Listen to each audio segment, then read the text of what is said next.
তো একবার আমার প্রোগ্রাম হলো ক্যালিফোর্নিয়া, লস অ্যাঞ্জেলেস। এখানে আমার 3 দিন প্রোগ্রাম। তারা একটা দিন আমাকে রাখলো সাইট সিন দেখার জন্য। আমাকে নিয়ে গেল লস অ্যাঞ্জেলেস থেকে সেন দিয়েগো। সেন দিয়েগো হচ্ছে প্যাসিফিক ওশানের পাশে। এইখানে আছে সি ওয়ার্ল্ড, অর্থাৎ সমুদ্রের মধ্যে যা কিছু আছে তা তারা সেখানে উঠায় রাখছে। বিশাল জায়গা, দেখতে অন্তত 4 দিন লাগে পুরা এলাকা দেখতে। আমার হাতে সময় 5 ঘন্টা। 5 ঘন্টা আমাকে দেখতে হবে। আমি বললাম গুরুত্বপূর্ণ জিনিসগুলি আমার দেখা হবে। তো নিয়ে গেল। এই আপনাদের মাঠটা যত বড়, এরকম একটা বড় পুকুর। সেই পুকুরের মাঝখানে আছে একটা ওয়াল, আর ঠিক মাঝখানে আছে একটা মঞ্চ, আর 10,000 লোক বসতে পারে এরকম একটা গ্যালারি। ওরকম একটা গ্যালারিতে আমাকে বসালো টিকিট কাটায়। ওখানে মাছের খেলা দেখানো হবে। যারা খেলা দেখাবে তারা হাতে তুড়ি দিল, সঙ্গে সঙ্গে 2টি মাছ ওই পাশ থেকে তারা ভিতরে বড় গেট আছে, সেই গেট দিয়ে এপারে চলে আসে। আমি লক্ষ্য করলাম খেলা যারা দেখাবে তাদের মুখের কথা, বাঁশির আওয়াজ, হাতের ইঙ্গিত মাছে বোঝে। মাছটার বুকটা সাদা, একদম সাদা, আর পেছনের দিকটা কালো। যখন উঁচু হয় তখন মনে হয় কোন সৌদি প্রিন্স হবে। কালো কাপড় গায়ে দেয় সাদা জামার উপরে, ঠিক ওরকম মনে হয়। তো যারা খেলা দেখাবে তারা এইভাবে হাতে তালি দিল, মাছেও তার 2টি পাখা নিয়ে হাতে তালি দিল, ওয়েলকাম করলো দর্শকদের। অনেকগুলি খেলা দেখালো এই মাছ। এক একটা খেলা দেখাইয়া যখন স্টেজের সামনে গিয়া মাছ হা করে, তখন বড় বড় বালতির ভিতরে ছোট ছোট মাছ আছে। এই মাছগুলি 2-3 বালতি তার মুখের মধ্যে ঢুকায় দেয়। আমার কাছে মনে হলো ওর গ্রাসটা এত বড় যে আমার মতো 12-14 জন বা 15-20 জন যদি ঢুকায়, তাহলে মাছে মনে করবে যে কোনো চেলাপুটি ঢুকছে। এর থেকে বেশি কিছু মনে করবে না। এত বড় মাছ, সেমু ফিশ বলা হয় ওটাকে। এরপরে দেখলাম তিমি মাছ, নীল জাতীয় তিমি, যে তিমিগুলি খুব কম পাওয়া যায় মহাসমুদ্রে, এগুলি থাকে।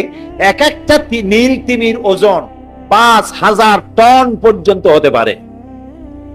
এর যে বাচ্চা হয় সে বাচ্চার দুধ খায়। তিমি হচ্ছে স্তন্যপায়ী প্রাণী। যে বাচ্চা হইল যেদিন হয় সেদিন থেকেই বাচ্চার 50 থেকে 60 মণ দুধ লাগে। কে খাওয়ায়? সুবহানাল্লাহ। দুনিয়ার কোন গভর্নমেন্ট খাওয়ায় না। দুনিয়ার স্থলভাগে পিঁপড়া থেকে শুরু করে হাতি পর্যন্ত, ছোট্ট চেলা পোকা থেকে শুরু করে সাপ, বড় বড় পাইথন পর্যন্ত, টোনাটুনি পাখি থেকে শুরু করে ঈগল পর্যন্ত, নদীর ভিতরে চেলাপুটি থেকে শুরু করে তিমি মাছ পর্যন্ত অসংখ্য প্রাণী সকাল বেলায় খালি পেটে জঙ্গল থেকে, গর্তের মধ্য থেকে, বাসা থেকে, পানির মধ্য থেকে যার যার আস্তানা ছেড়ে আহারের অনুসন্ধানে শত সহস্র কোটি প্রাণী সব যার যার ক্ষুধার পেট নিয়ে বেরিয়ে যায়। আল্লাহ রাব্বুল আলামিন বলেন, সন্ধ্যা হতে না হতে সবগুলির পেট ভরাইয়া যার যার বাসায় আমি ভিড়াইয়া দেই। ইন্নাল্লাহা হুয়ার রাজ্জাকু যুল কুওয়াতিল মাতিন। খেতে দেওয়ার মালিক কে? সেই আল্লাহর এই গুণকে, এই গুণাবলীকে বিশ্বাস করতে হবে। খেতে দেওয়ার মালিক তিনি কেবলমাত্র। সন্তান হয় না, দেওয়ার মালিক কে? বলেন জোরে। হাসাবার মালিক কে? কাঁদাবার মালিক কে? সুখ দেওয়ার মালিক কে? দুঃখ থেকে উদ্ধার করার মালিক কে? হায়াতের মালিক কে? মতের মালিক কে?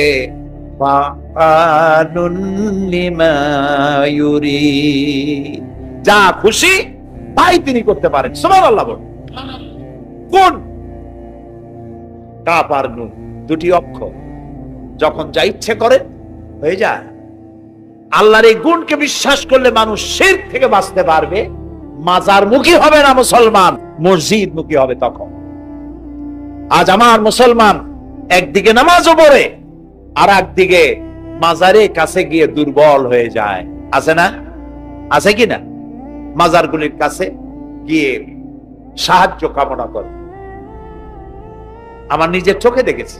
মাজারে গিয়ে কিভাবে সেজদা দেয় কবরকে, বলেন নাউযুবিল্লাহ।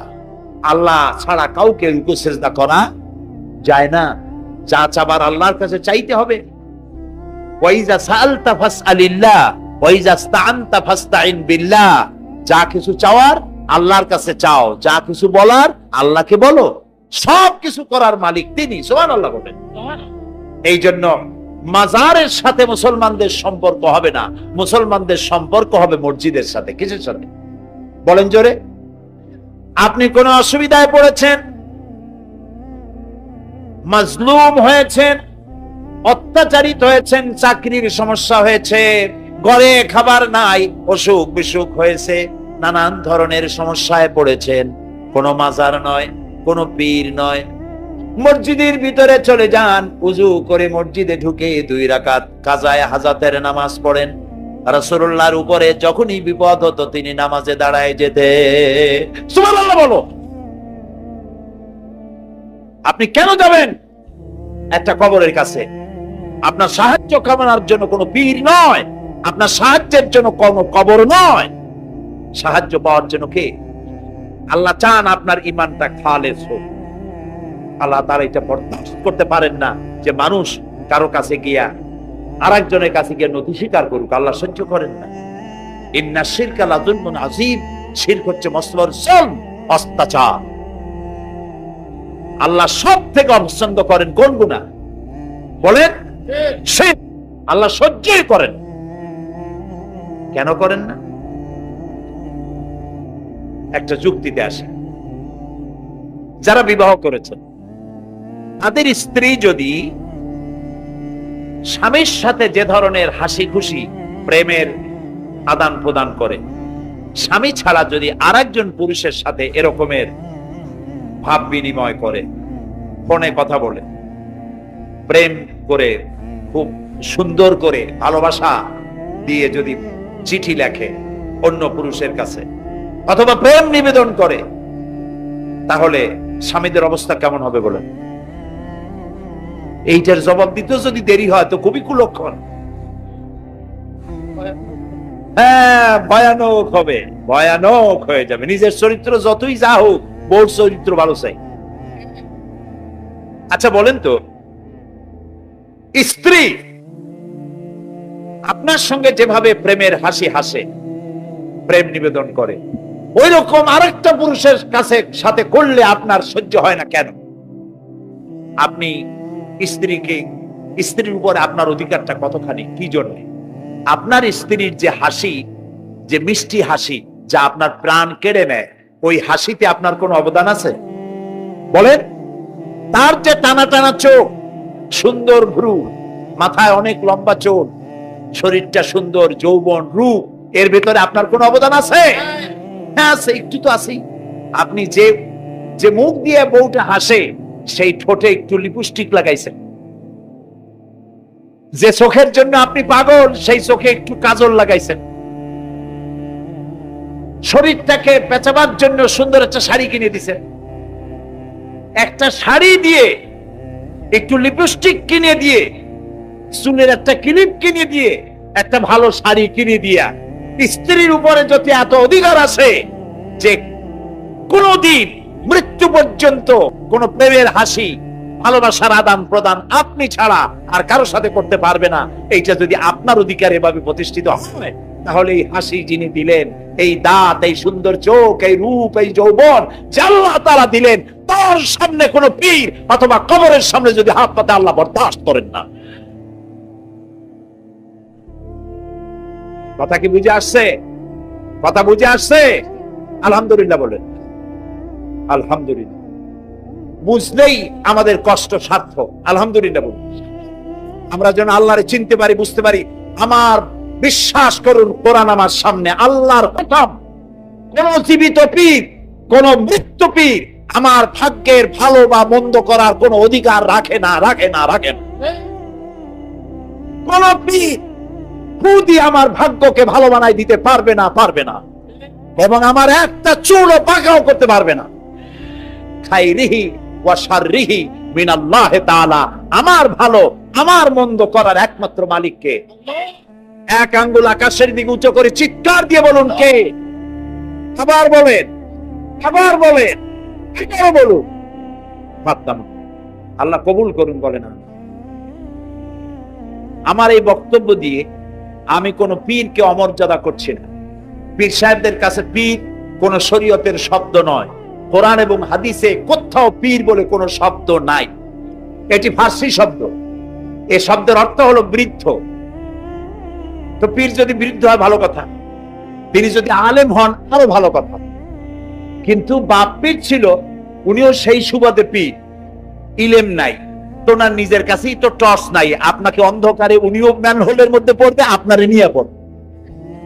আলেম হইতে হবে, পীর যদি হয় আলেম হইতে হবে, এক নম্বর কথা। দুই নম্বর কথা হলো তিনি ব্যবসায়ী হবেন না। ধর্মের নামে তিনি ব্যবসা করবেন না। তিনি মানুষকে হেদায়েতের পথ দেখাবেন, প্রয়োজনে জেলে যাবেন, প্রয়োজনে ফাঁসির মঞ্চে দাঁড়াবেন। তিনি নিজেকেই ইসলামের সব আমি করি, আর ইসলাম কারো কাছে নাই। যারা ইসলাম করলো 70-80 বছর ধরে, রাজনীতির পথ ভালো, তারা ইসলামের দল না, ওনারটাই ইসলামের দল। এই ধরনের ফাজলামি বক্তব্য থেকে বিরত থাকতে হবে। এই ধরনের বেয়াদবিপূর্ণ বক্তব্য থেকে বিরত থাকতে হবে। আমার দোকানে খাঁটি ঘি পাওয়া যায়, আর কারো দোকানে খাঁটি ঘি পাওয়া যায় না। ইসলাম নিয়ে এই ধরনের মনোপলি বিজনেস করতে দেওয়া হবে না। প্রিয় ভাই সব, আমরা পীর সাহেবদের চিনি। পীর ছিলেন শাহজালাল রহমতুল্লাহ আলাইহি। সুবহানাল্লাহ। যুদ্ধ করা লাগে নাই, আজান দিয়েছেন, মূর্তির মাথা ভাঙ্গা চুর চুর হয়ে পড়ে গিয়েছে। গৌর গোবিন্দ পলায়া কুল পায় নাই। লোকেরা যায় তার মাজারে গিয়ে গজাল মাছ জিয়ারত করে আসে, কিন্তু তরবারিটা দেখে আসেন। দোধারি তরবারি এখনো আছে। সুবহানাল্লাহ বলে।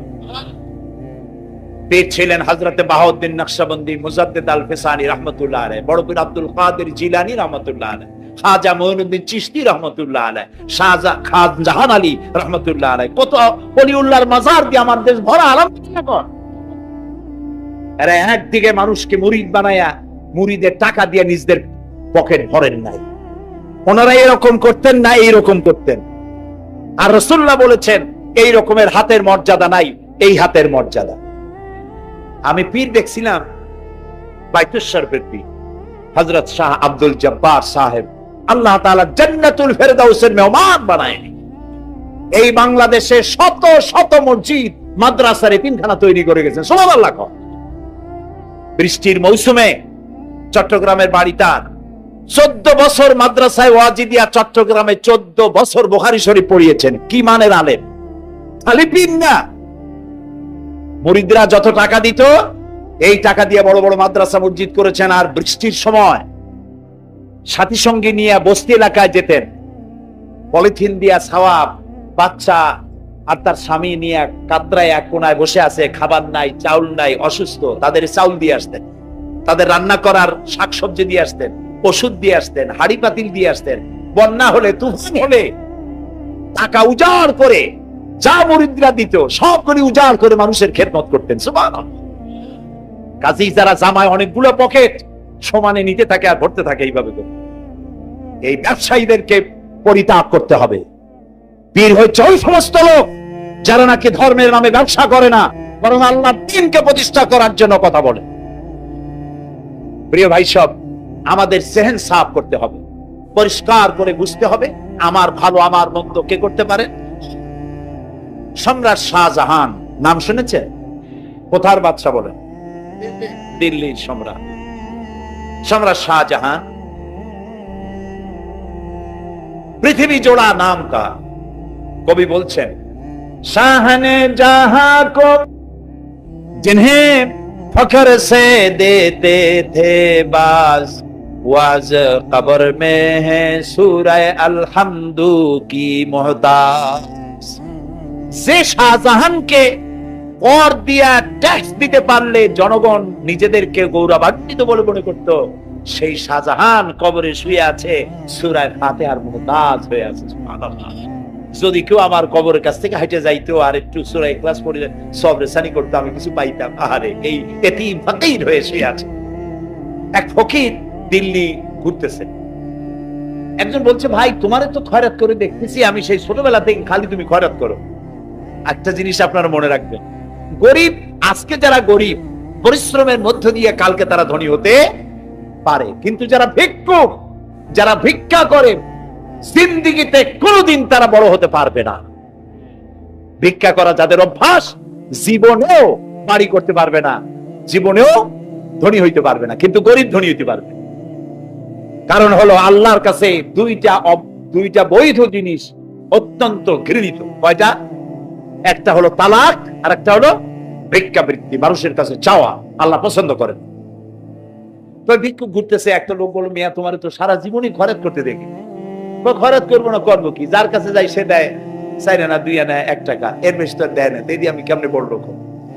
কয়েছে তুমি বাদশারে চোখে দেখো না? বাদশারে চোখে দেখো না? বাদশার কাছে কি আমার মতো লোক যাইতে পারে নাকি? বল না, যাইতে হবে, যাও। বাদশা একবার যাবা, এমন দেওয়া দেবে জীবনে আর তোমার খরচ করা লাগবে না। পাতি শিয়ালের পিছনে ঘুরে তো লাভ নাই। পাতি শিয়ালে খায় মুরগি, তোমার একটা ঠ্যাং দেবে, দাঁতের খেলালের কাজ হবে না। বাঘের পিছনে ঘোরো, বাঘে খায় গরু আর হরিণ, একটা রান দিলে তুমি 1 সপ্তাহ খাইতে পারবে। কাজে ঘুরতে গিয়েও বোঝা উচিত কার সাথে ঘুরতে। তো বলছে বাদশার কাছে যাও।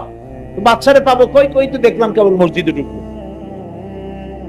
তারপরে ফকির গিয়ে দাঁড়ায় আছে বারান্দায়, দেখে যে উনি বাদশা ভেতরে বসে হাত তুলে আছে ভাবে, আর চোখ দিয়ে পানি পড়ে দাড়ি ভিজে ভিজে পড়তেছে।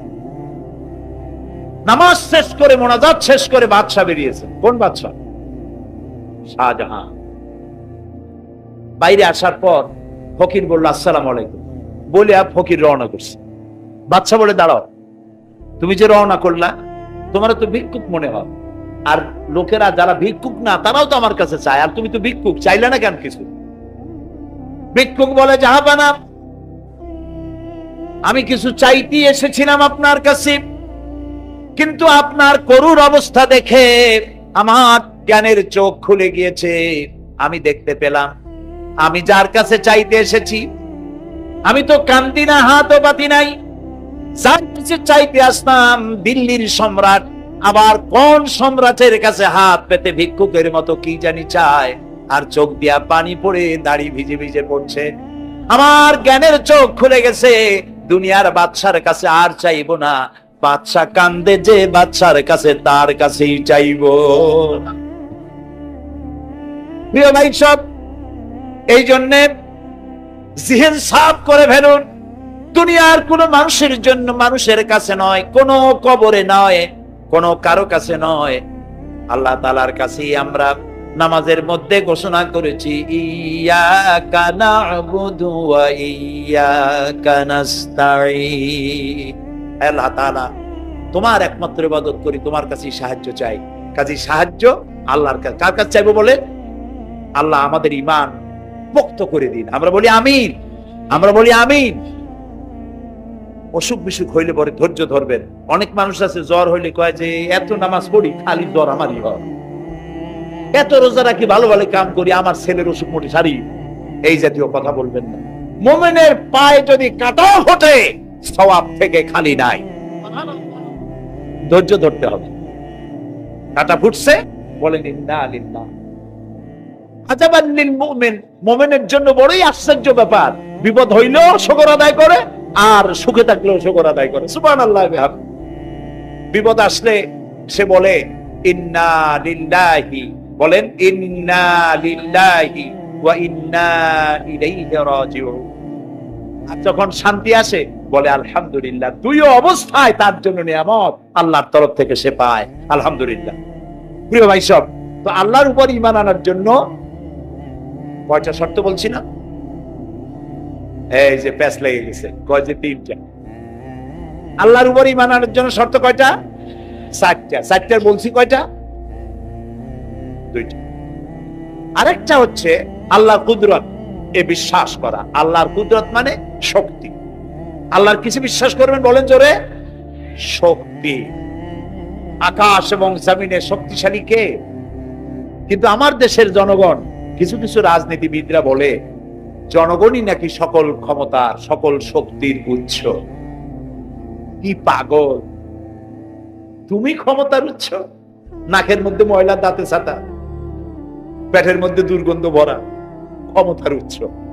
আশ্চর্য কথা, এই যে ক্ষমতার উৎস, হাজার হাজার লোক এখানে বসা, দুইটা ভাউয়া ব্যাংক যদি দুই কোণা দিয়ে ঢোকে, ভাউয়া ব্যাংক চেনেন, বিগ সাইজের ব্যাংক, দুইটা যদি দুই দিক দিয়ে ঢোকে লাফাইতে লাফাইতে, সামনে যারা আছে এমনি লাফাবে। অন্তত টঙ্গী তামিরুল মিল্লাত মাদ্রাসা ছাড়াইয়া তারপরে ফিরে তাকায় বলবে, ভাই আমরা দৌড়াই কেন? ব্যাংকের সামনে অসহায়, বল্লা ভীমরুলের সামনে অসহায়, সাপের সামনে, বিচ্ছুর সামনে অসহায়, তারা কয় সকল ক্ষমতার উৎস জনগণ। কপাল পোড়া, ক্ষমতার উৎস জনগণ নয়। এটা কোরআনের সাথে কন্ট্রাডিকশন হয়। এ কথা আল্লাহ বলেছেন, আন্নাল কুওয়াতা লিল্লাহি জামিয়া, সকল ক্ষমতার উৎস কে? ক্ষমতা কি দেখছে? মাত্র 1.5 মিনিট। কয় মিনিট? মাত্র 1.5 মিনিট। আল্লাহ বলেছেন, সাথে সাথে তামিলনাড়ু, মালয়েশিয়া, ইন্দোনেশিয়া, থাইল্যান্ড, মালদ্বীপ, শ্রীলঙ্কা, 2 লক্ষ লোক শেষ, 1 লক্ষের খোঁজ নাই। সমুদ্রের পানি 33 ফিট উঁচু হয়ে এসছে। সুবহানাল্লাহ কই দিচ্ছে করে না? বিজ্ঞানীরা বলেছেন ভারত মহাসাগরের তলদেশে ফাটল ধরেছে, ওর কয়েক কিলোমিটার নিচে ভূমিকম্পের উৎপত্তি হয়েছে। ভারত মহাসাগরের পানি 3 হাত না 4 হাত, কত কিলোমিটার আল্লাহ জানেন। এই কয়েক কিলোমিটার নিচে যে মাটি, সেই মাটিরও কয়েক কিলোমিটার নিচে ভূমিকম্পের উৎপত্তি। এখান থেকে ভূমির কম্পন হয়েছে, সেই ভূমিকম্পে সমস্ত মহাসাগরের মধ্যে, ভারত মহাসাগরের মধ্যে জলকম্পন শুরু হয়েছে। পানির কম্পন, মাটির কম্পন একসাথে। 33 ফিট উঁচা, মানে 4 তলা বিল্ডিং এর মতো উঁচু হয়ে আসছে পানি। 4 তলা পরিমাণ উঁচু হয়ে পানি চলে আসছে। বাড়ি গাড়ি সব কিছু খড় কুটার ন্যায় সব উড়িয়ে দিয়েছে। এগুলোর কপাল পোড়া নাস্তিক যেগুলি, তারা বলে প্রাকৃতিক দুর্যোগ। ওর বাপের মাথা। আচ্ছা, প্রাকৃতিক দুর্যোগ, প্রকৃতি কি? কোন জন্তুর নাম? প্রকৃতি কোন জন্তু, জানোয়ারের নাম? প্রকৃতি নিজে চলে না কেউ তাকে চালায়? কে চালায়? কপাল পোড়া রাতা বসে। বিশ্ববিদ্যালয়ের শিক্ষক হয়েছে তো, আল্লাহ দিয়ে আসি করতে, তবে সব খারাপ না, ভালো আছে আলহামদুলিল্লাহ। কিছু আছে কপাল পোড়া, বিশেষ করে শান্তিনিকেতনে যারা পড়াশোনা করে আসে, সাহিত্য চর্চা করে, এই সাহিত্য চর্চা করতে করতে এক পর্যায়ে কপাল পুড়ে যায়, আল্লাহরে চিনতে পারে না। সব চেনে, আল্লাহরে চেনে। আল্লাহ এখন চিনাইতেছে ভালো করে। প্রিয় ভাই, সব কমে আদ, কমে সামুদ, এগুলিকে আল্লাহ তারা ধ্বংস করেছে। কিয়ামতের আগে এই যে 7টা আকাশ, এই আকাশ সম্পর্কে অবিশ্বাসীরা তারা বলেছে আকাশ বলতে কিছুই নেই, এটা নাকি অনেক দূরে, তাই নীলা নীলে দেখা যায়। কি কপাল পোড়া, চিন্তা করে, নীলা নীলা দেখা যায়। এই আকাশ মহাশূন্য। এই আকাশগুলিকে, আকাশ কয়টা স্তর? 7টা। এগুলি কাতাইয়ে সিজিল্লিল কুতুব। কোরআনে কারিমে আল্লাহ তাআলা বলেছেন, কিতাবের পৃষ্ঠার মতো কিয়ামতের আগে একটার পর একটা আশ্বাস করে পড়বে, ভেঙে চুরে চুরমার হবে। ওয়াইদাল বিহারু ফুজ্জিরাত, আল্লাহ তাআলা বলছেন, ইদাস সামা ফাতারাত, ওয়াইদাল কাওয়াকিবু ইনতাসারাত, ওয়াইদাল বিহারু ফুজ্জিরাত। আকাশের তারকাসমূহ বিক্ষিপ্ত হয়ে পড়বে। অসংখ্য তারকারাজি, বিশাল বিশাল তারকা বিক্ষিপ্ত হয়ে পড়বে। চন্দ্র সূর্য একটার সাথে আরেকটা ধাক্কা লেগে চাঁদ আর সূর্য আলো হারিয়ে ফেলবে, একাকার হয়ে যাবে। পাহাড়গুলো উঁচু করে আল্লাহ তাআলা জমিনের উপরে আছড় করবেন, কালিহিল মানফুস, তুলার মতো উড়ে চলে যাবে। সুবহানাল্লাহ বলবে না? কত বড় শক্তি আল্লাহ পাক। ওয়াইদাল বিহারু ফুজ্জিরাত, সমুদ্র সমূহ বিদীর্ণ হয়ে যাবে। সমুদ্রে যত পানি আছে সমস্ত পানিগুলি নিঃশোষিত হয়ে যাবে মাটির তলায় এবং সেখানে অগ্নি উৎপত্তি হবে। কোরআনে কারীম আল্লাহ বলে দিয়েছেন গোটা সমুদ্রগুলিতে আগুন জ্বলতে থাকবে। এগুলি কিয়ামতের আলামত। আল্লাহ পাকের অফুরন্ত মেহেরবানি। এই যে কানের কাছ দিয়া গুলিটা চলে গেছে, কানে লাগে নাই, বাড়ির কাছ থেকে কিয়ামত হয়ে গেল, বাংলাদেশে আল্লাহ বাঁচাই দিলেন। সুবহানাল্লাহ বলো, আলহামদুলিল্লাহ বলেন। আমাদের প্রতিবেশী দেশগুলিতে যেভাবে আঘাত লাগছে, ওর 1000 ভাগের 1 ভাগের আঘাত কয়েক সেকেন্ড যদি বাংলাদেশে হতো, আমাদের সব অপরিকল্পিত শহর, রাজুক পারমিশন দিয়েছে 3 তলার, করা হয়েছে 7 তলা। এইভাবে অপরিকল্পিত যত বিল্ডিং আছে এগুলি পচা সিমেন্ট দিয়ে, পচা ইট দিয়ে তৈরি করা হয়েছে। 2-3 সেকেন্ডের ভূমিকম্প যথেষ্ট এই শহর লন্ডভন্ড করে দেওয়া। অসংখ্য মানুষ মারা যাবে, অসংখ্য বাড়ি ঘর শেষ হয়ে যাবে। এদেরকে রেস্কিউ করার মতো মডার্ন ইকুইপমেন্টস গভর্নমেন্টের কাছে নাই। এজন্য আল্লাহর কাছে সেজদা দিয়া গুনার তওবা করতে হবে। আল্লাহ আমাদের মাফ করে দাও, আমার এই গরিব দেশটাকে কিয়ামত পর্যন্ত এই গজব থেকে বাঁচাও। আল্লাহ রাব্বুল আলামিন তার এই বিশাল সৃষ্টি, আকাশ জমিন, গাছপালা, তরু লতা, কীট পতঙ্গ, সাগর নগর সব তৈরি করে তারপরে আল্লাহ তাআলা বলছেন, এবার তাকাও আমার আকাশের দিকে, তাকাও আমার জমিনের দিকে। আল্লাযী খালাকা সাবা সামাওয়াতিন তিবাকা মা তারা ফি খালকির রহমানি মিন তাফাউত। তাকাও আমার আকাশের দিকে, তাকাও আমার জমিনের দিকে। আল্লাহ তাআলা বলছেন, দেখো কোন ভুল আছে নাকি? হাল তারা মিন ফুতুর, কোন ভুল দেখতে পাও? কে জিজ্ঞেস করছেন? তাকাও আকাশের দিকে, দেখো জমিনের দিকে, দেখো। হাল তারা মিন ফুতুর, কোন ভুল দেখতে পাও? আল্লাহ তাআলা বলেন, বারবার তাকাও, বারবার তাকাও। এভাবে বারবার দেখতে দেখতে তোমার চক্ষু কাতর হয়ে তোমার নিজের দিকে ফিরে আসবে। আমার সৃষ্টি নৈপুণ্যতার ভেতরে কোনো ভুল খুঁজে পাবে না। পা থেকে শুরু করে মাথা পর্যন্ত আমরা একটু খেয়াল করি তো, আমাদের পায়ের তালুর চামড়া যেরকম, পায়ের পিঠের চামড়া কি ওরকম? আমাদের পায়ের পিঠের চামড়া যেরকম, ওইটা যদি হতো পায়ের তলায়, তাহলে প্রতি 3 দিন অন্তর 2 দিন অন্তর পায়ে হাফসুল করা লাগতো জুতার মতো, ঠিক না? হাতের উপরে চামড়াটা যেরকম, হাতের তালুতে চামড়া কি ওরকম? হাতের তালুর চামড়া কি তাও কইতে পারেন না, পুরু, আর উপরেরটা পাতলা। এই উপরের চামড়াটা যদি এইখানে হইতো তাহলে গরম কদু আর ডাল খাইতেই পারতেন, চামড়ার কাম শেষ। এগুলো চিন্তা করলেই তো শুকর করতে ইচ্ছা হবে যে এই যে একই শরীর আমার 2 রকমের চামড়া কেন দিলেন? আর কোনো চেষ্টা নাই, এমনি এমনি হইছে।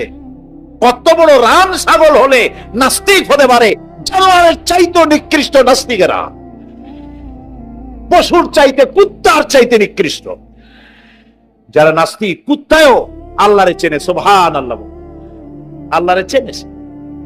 গরু ছাগল আল্লাহ যা বানিয়েছে সব আল্লাহর হুকুম মতো তার নিজস্ব পরিমণ্ডলে থাকে। মানুষ নামের কলঙ্ক এই সব মানুষ যারা বিশ্ববিদ্যালয়ে চাকরি করে আমাদের সন্তানদেরকে নাস্তিক বানায়। এর একটা শয়তান কয়েক মাস আগে দূরে কোথাও গিয়ে আল্লাহ জাহান্নামে নিয়ে গেছে। ওর কবরে জাহান্নামের আগুন জ্বলুক কিয়ামত পর্যন্ত। সে একাই শয়তান নয়, বিশ্ববিদ্যালয়ের অসংখ্য ছেলেদের মেয়েদেরকে ধ্বংস করেছে, ইমান নষ্ট করেছে। প্রিয় ভাই সব, আল্লাহ রাব্বুল আলামিন তার অস্তিত্বের প্রমাণ রেখেছেন আর বলেছেন, দেখো কোনো ভুল পাও নাকি? আল্লাহর এক দরবেশ বান্দা এক বট গাছের নিচে বিশ্রাম করতেছিল আর সূরা মুলক পড়তেছিলেন। এই আয়াতের কাছে এসেছেন, হাল তারা মিন ফুতুর, দেখতে পাও কোনো ভুল? শুয়ে শুয়ে বলতেছে, আল্লাহ তোমার সৃষ্টি জগতে তো ভুল ধরার কোনো উপায় নাই, কেউ ধরতে পারবে না, তবে আমার চোখে একটা জিনিস বেমানান মনে হয়। ভুল ধরতে কারো ক্ষমতা নেই, একটা জিনিস আমার কাছে বেমানান লাগে। একা একা বলতেছে, সেটা হলো এই, তুমি তাল গাছ বানাইছো যেমন তালও সেই রকম বড়, বেল গাছ যেমন বেলও বড়, নারকেল গাছ যেমন নারকেলটাও বড়, কিন্তু এত বড় বিরাট বট গাছ ফল একেবারে এতটুকু এতটুকু, এইটা একটু বেমানান লাগতেছে। এই চিন্তা করতেছে দরবেশ সাহেব, হঠাৎ করে একটু বাতাস এসে গাছের ডাল আন্দোলিত হয়েছে, একটা আধা পাকা বটের ফল অনেক উঁচু থেকে ছিঁড়ে এসে দরবেশের নাকের উপরে পড়ছে, নাকটা জ্বলে উঠছে। দরবেশ সাহেব বলছে, আস্তাগফিরুল্লাহ, আল্লাহ, এটা তো ফল না, এটা আমার চিন্তার জবাব। আমি চিন্তা করতেছি গাছ আনমান ফল হয় নাই, তাল গাছ যেমন ফল যেমন, বট গাছ যেমন ফল যদি ওই আকারে হইতো, ফলটা যে পজিশন নিয়ে আমার নাকে পড়ছে, এতে তো আমার নাকও যাইতো মাথাও যাইতো। সুতরাং আল্লাহ রাব্বুল আলামিন তার সৃষ্টি জগৎকে আপন কুদরত দিয়ে সুন্দর করে সৃষ্টি করেছেন। ভাগ্যবান তারা যে আল্লাহকে স্বীকার করে 5 ওয়াক্ত নামাজে আল্লাহকে সেজদা দেয়, সুবহানাল্লাহ।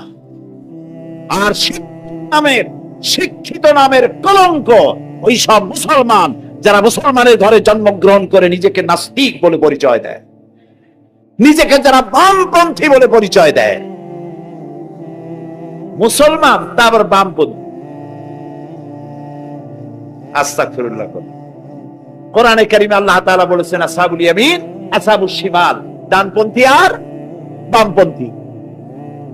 রাসূলুল্লাহ বলেছেন বাম হাতে খায় শয়তান, তোমরা বাম হাতে খাবা না। বাম দিকের কামটাই শয়তানের, বাম দিকের কাম কার? এই জন্য রাস্তা দিয়ে হাঁটবেন ডান দিক দিয়ে হাঁটেন, কিছু খাইবেন ডান দিক দিয়ে খান, কিছু শুরু করবেন ডান দিক দিয়ে করেন। মুসলমানের কাজ সব ডান, ডানপন্থীদের নেতা পয়গম্বরেরা সব ডানপন্থীদের নেতৃত্ব দিয়ে আল্লাহ রাব্বুল আলামিন কিয়ামতের দিন ডানপন্থীদের নিয়ে আল্লাহর নবীরা জান্নাতে চলে যাবেন। আর বামপন্থীদের নেতা শয়তান, বামপন্থীদেরকে শয়তানের নেতৃত্ব দিয়ে সবগুলিকে জাহান্নামে নিয়ে যাবে। এই জন্য দেখবেন বামপন্থীদের যত নেতা আছে, একটা নেতাও মসজিদে যায় না, নামাজ পড়ে না। প্রিয় ভাই, সব কপাল পোড়া না হলে কোন মুসলমানের সন্তান বামপন্থী আন্দোলন করতে পারে না। হতভাগ্য, নিকৃষ্ট, জঘন্য। আল্লাহ এদেরকে হেদায়েত করুন, বলেন আমিন। জোরে বলেন আমিন। ওরা নামাজে নাই, রোজায় নাই, আল্লাহ নাই, রসুলে নাই, পরকালে নাই, মক্কায় নাই, মদিনায় নাই, ঠিক কিনা? আল্লাহ হেদায়েত নসিব করুন, বলেন আমিন। তাহলে 3টি পুঁজির কথা বলেছিলাম, তার মধ্যে প্রথম পুঁজি হলো আল্লাহর কি বিশ্বাস করতে দেখি? অস্তিত্বকে বিশ্বাস করা। এই অস্তিত্বের উপরে আমি আর আলোচনা করতে চাই না। আমরা বিশ্বাস করি আল্লাহ আছেন, ঠিক না? আচ্ছা, এবার প্রশ্ন করি, আল্লাহ আছেন, কোথায় আছেন? আচ্ছা, বুঝতে পারছি আপনাদের মধ্যে ইখতিলাফ হয়ে গেছে। কেউ বলছেন সব জায়গায়, কেউ বলছেন আরশে, কেউ বলছেন আকাশে। আর যারা বেশি বুদ্ধিমান তারা কোনো জবাব দেন নাই, চিন্তা করছেন কোনটা কইয়ে কোন জ্বালায় পড়ি। আল্লাহ রাব্বুল আলামিন কোথায় আছেন সেই প্রশ্ন আল্লাহ কি করা দরকার? আল্লাহ আপনি কোথায় আছেন এই প্রশ্ন আমরা করার আগে আল্লাহ রাব্বুল আলামিন কোরআনে কারীমের মধ্যে জবাব দিয়ে দিয়েছেন, আর রাহমানু আলাল আরশিস ইস্তাওয়া। সুবহানাল্লাহ। আল্লাহ সব জায়গায় আছেন এ কথা ঠিক নয়। কেন ঠিক নয় সেটাও বুঝাই দিই। সব জায়গা বলতে তার মধ্যে তো টয়লেটও আসে। সব জায়গা বলতে আরো বহুত খারাপ জায়গা আছে, আমি সে জায়গাগুলির নাম নিলাম না। তাহলে আল্লাহ কি সেসব জায়গা আছেন? বলেন নাউযুবিল্লাহ। আল্লাহ নিজেই বলছেন আল্লাহ আছেন আরশ ইস্তাওয়া। আল্লাহ আছেন কোথায়? আরশে। আল্লাহ যে আরশে আছে সেই জন্যই তো মানুষেরা হাত উঁচু করে আল্লাহর কাছে, এরকম বলে যে উপরওয়ালা, বলে না, না নিচুওয়ালা বলে, সব জায়গাওয়ালা এরকম বলে, উপরওয়ালা বলে। আল্লাহ আছেন আরশ, কিন্তু প্রত্যেক রাতে তিনি প্রথম আকাশে আসেন। সুবহানাল্লাহ। বান্দাদেরকে ডাকার জন্য আসেন। আল্লাহ সর্বত্র জ্ঞান রাখেন। তার ইলমের মধ্যে এক চুল পরিমাণ জায়গা আকাশেও নাই, জমিনেও নাই যে আল্লাহ রাব্বুল আলামিন ওই জায়গাটুকুন সম্পর্কে তাৎক্ষণিকভাবে অবহিত নন। এমন এক চুল পরিমাণ জায়গা আকাশেও নাই, জমিনেও। এটাই হলো আল্লাহ সব জায়গার জ্ঞান, তার ইলমের মধ্যে সব তিনি জানেন। এ কথা একটি ছোট্ট আয়াতের মধ্যে এভাবে বলা হয়েছে, وَيَعْلَمُ مَا فِي الْبَرِّ وَالْبَحْرِ وَمَا تَسْقُطُ مِنْ وَرَقَةٍ ইল্লা ইয়ালামুহা। এই পৃথিবীতে জমিনের ভিতরে কি হয়, সমুদ্রের অতল তলদেশে কি হয় সব আমি জানি। এমনকি এই পৃথিবীর কোন একটি গাছের পাতা যদি পড়ে যায়, কোন দেশের কোন গাছের কোন পাতা পড়েছে সে খবর আমি আল্লাহর কাছে হয়ে যায়। এটি আমি বললাম, বানায় বললাম, এটি কোথায় আছে? তো আল্লাহ রাব্বুল আলামিন কোরআনে পরিষ্কার করে বলে যে একটা পাতার খবর যদি আল্লাহর কাছে হয়, তাহলে আমরা কোথায় কি করি তিনি টের পান না? অবশ্যই টের পান। এটি আমাদের মনে রাখতে হবে। তো আল্লাহ তাআলা তার উপরে আমাদের বিশ্বাস হচ্ছে এই যে তিনি আরশে ইস্তাওয়া, আরশে আছেন, এবং তিনি না জানেন না দেখেন এমন কিচ্ছু নাই, না শোনেন এমন কিচ্ছু নাই। এমনকি সমুদ্রের অতল তলদেশে ছোট্ট পাথরের ভিতরেও যদি একটি পোকা যদি পালায়ে থাকে, এমন পোকা যা মাইক্রোস্কোপ যন্ত্র ছাড়া দেখা যায় না, এমন একটি পোকা আটলান্টিক বা প্রশান্ত মহাসাগরের অতল তলদেশে থেকে যদি ক্ষুধার যন্ত্রণায় চিৎকার মারে, কেউ শোনে না। আরশের মালিক আল্লাহ রাব্বুল আলামিন বলেন আমি শুনতে পাই।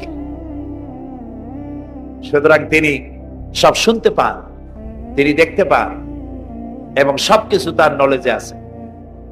এ হচ্ছে আল্লাহর অস্তিত্বে বিশ্বাস। 2 নম্বরে আল্লাহর সিফাতে বিশ্বাস। 2 নম্বরে কি বলেন? সিফাত মানে কি? গুণ। বলেন কি? গুণাবলীতে বিশ্বাস। আল্লাহর নাম আল্লাহ, বলেন তো। আল্লাহ নয় কিন্তু, আল্লাহ হচ্ছে অশুদ্ধ, শুদ্ধ হচ্ছে আল্লাহ। বলার সময় মুখটা গোল হয়ে যাবে।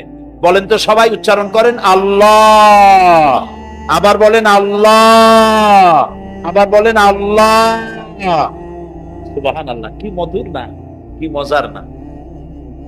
কোন বান্দা যদি অন্তরের অন্তঃস্থল থেকে একবার যদি বলে আল্লাহ, আল্লাহ রাব্বুল আলামিন 70 বার সাড়া দিয়ে জিজ্ঞেস করেন বান্দা কি চাও আমি শুনছি। আল্লাহ হচ্ছে ইসমে জাত, আর সিফাতি নাম হচ্ছে বাকি 98টা নাম। মোট ওয়ালাহুল আসমাউ হুসনা, আল্লাহ তাআলা রয়েছে পবিত্র নাম, অনেক নাম, 99টা নাম। কয়টা নাম? আল্লাহ হচ্ছে ইসমে জাত। এই যে আমরা অনেক সময় খোদা বলি, খোদার কসম, খোদার কিরা, খোদা হাফেজ বলি না আমরা? এই খোদা শব্দ যতটা সম্ভব এই শব্দ উচ্চারণ থেকে বিরত থাকা উচিত, কারণ আল্লাহর 99 নামের মধ্যে খোদা বলে কোনো শব্দ নাই। কেউ যদি 10 লক্ষ বার খোদা বলে, একবার আল্লাহ বলার সমান হবে না, হবে না। কেমন খোদা বলে আল্লাহ নিজের নামকে পরিচিত করেন নাই। আল্লাহর নাম হচ্ছে আল্লাহ, আল্লাহর নাম কি? আর বাকি হলো গুণবাচক নাম। তিনি রব, তিনি রাজ্জাক, তিনি ওয়াদুদ, তিনি জব্বার, তিনি কাহ্হার, তিনি রহমান, তিনি রহিম। এরকম আছে না নাম? সব গুণবাচক নাম। এই আল্লাহকে বিশ্বাস করতে হবে। 1 নম্বরে তার অস্তিত্ব, তিনি আছেন। 2 নম্বরে গুণ সহকারে বিশ্বাস করতে হবে। আমরা পানিকে বিশ্বাস করি সে চুবাইয়া ডুবাইয়া মারতে পারে, এই হিসাবে বিশ্বাস করি, ঠিক না?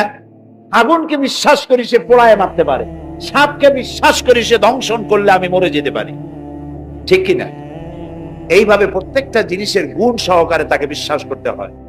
সেই জন্য আল্লাহকে আল্লাহ আছেন এটা শেষ কথা নয়, তার গুণ সহকারে তাকে বিশ্বাস করতে হবে। তিনি হচ্ছেন খেতে দেওয়ার মালিক, রাজ্জাক। মানে বলেন তো নামটা কি? রাজ্জাক মানে কি? রিজেক দাতা। কে রিজেক দাতা? এই জন্য রিজেক চাইতে হবে কার কাছে? আল্লাহর কাছে। কোন অভাব অভিযোগের জন্য আমি কাউকে বলবো না আপনি আমার খেতে দেন, আল্লাহর কাছে চাইতে হবে। চাইবো কার কাছে? আল্লাহর কাছে। খেতে দেওয়ার মালিক তিনি।